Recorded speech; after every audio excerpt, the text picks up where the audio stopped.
和其他做 YouTube channel 的人一样，我也是面对着做工和做 YouTube 时间上分配的困难。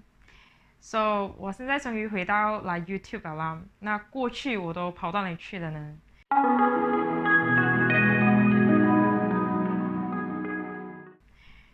合唱界在过去的6月和7月有非常多的活动，特别是国内的合唱比赛。那我作为合唱团员，同时也是合唱指挥，就参加了 MCE、MICCF， 还有 Pertandingan Choir Kota Seni Shah Alam， 只是欠 KLICC 没有参加罢了。今天终于来到了2019年的下半年了。那我想在这一集里面呢，跟大家update share 一下我上半年的音乐路上的一些小风小雨。在合唱这一块来说，今年算是非常丰收的一年，因为我又累积了更多的合唱比赛的经验，还有特别是那些我 miss 掉的事情。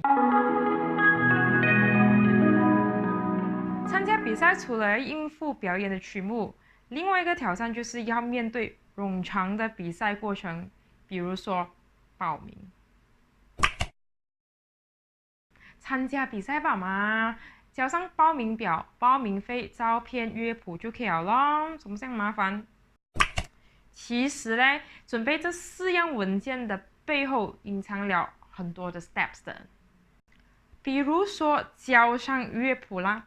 在你交乐谱给主办方之前，你要先买乐谱。在你还没有买乐谱之前呢，你要先确认比赛规则中规定的曲目类型，那你再往那个方向去寻找你要唱的曲目，然后你才可以进行购买。如果你的乐谱是网购的话，你还要预上交谱的截止日期，避免那个乐谱在截止日期过了才送到。填写报名表也是另外一个门槛，因为负责人需要确定演唱的曲目、出赛的人数，还有 pianist 的人选，他才能够完整的填写那份报名表。还有，如果你的合唱团还没有拍团体照的话，那你要拍张好看的、完整的才交上去，因为这张照片是会印在比赛的小册子里面，代表你的团体的。接下来我们就说说表演方面的挑战好了，那就是准备学生的表演，同时要面对时间的限制。怎么说呢？就是筹备表演是我最享受的一个环节，因为我可以帮学生解决他们在音乐上的一些问题，然后我可以见证他们每一堂课的进步。但是问题是，合唱团在学校只是课外活动，所以学校能给的训练时间是非常有限。另外一个就是合唱团学费的问题，往往会将训练的时间限制住。另外，学生的出席率对我来讲也是有一点吃力的，因为学生在学校除了参加合唱团，他们也会在训练合唱团的同一个时段去参加其他活动，比如说巡查员的会议、啦啦队，还有红星乐会等等。所以无可奈何，我每次在教课教到一半的时候，一半的人数就会不见了。当然还要包括一些时不时都会翘课的中中小小的学生啦。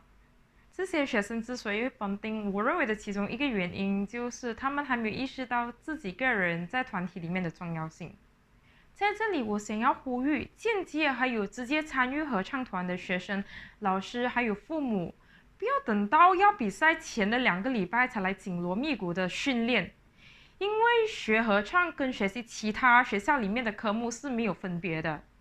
我们需要长期还有 consistent 的训练，学生才能够牢牢的把音乐的知识学起来。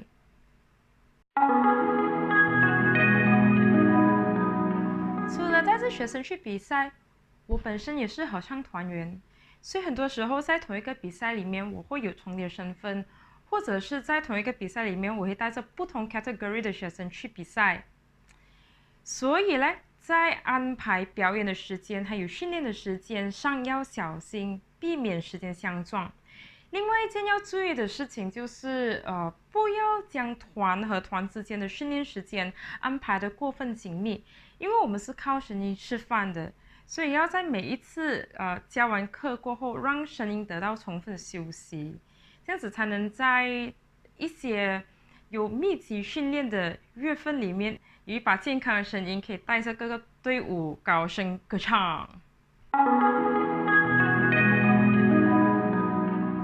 现在比赛潮也慢慢的退去了，那我也回到比较平静的日子，所以现在我就回到 YouTube 继续经营我的教学，然后我的声乐作品，音乐创作，还有一些比较好玩的创作，比如说马来西亚腔啊，还有测神记等等。那我也趁着这段日子来准备我手下各个合唱团明年的活动，比如说演唱会啊，还有比赛。那我自己本身也会去参加音乐剧啊，还有一些 concert， 还有继续进修我的指挥。准备表演或者是比赛的过程会比较冗长，而且其中还会面对很多的变数和未知数，因此我们难免会感到恐惧和担忧，甚至会感到没有力量，有种不想继续做了的感觉。所以在过程中处理事务时，会涵盖很多 give and take 的时候。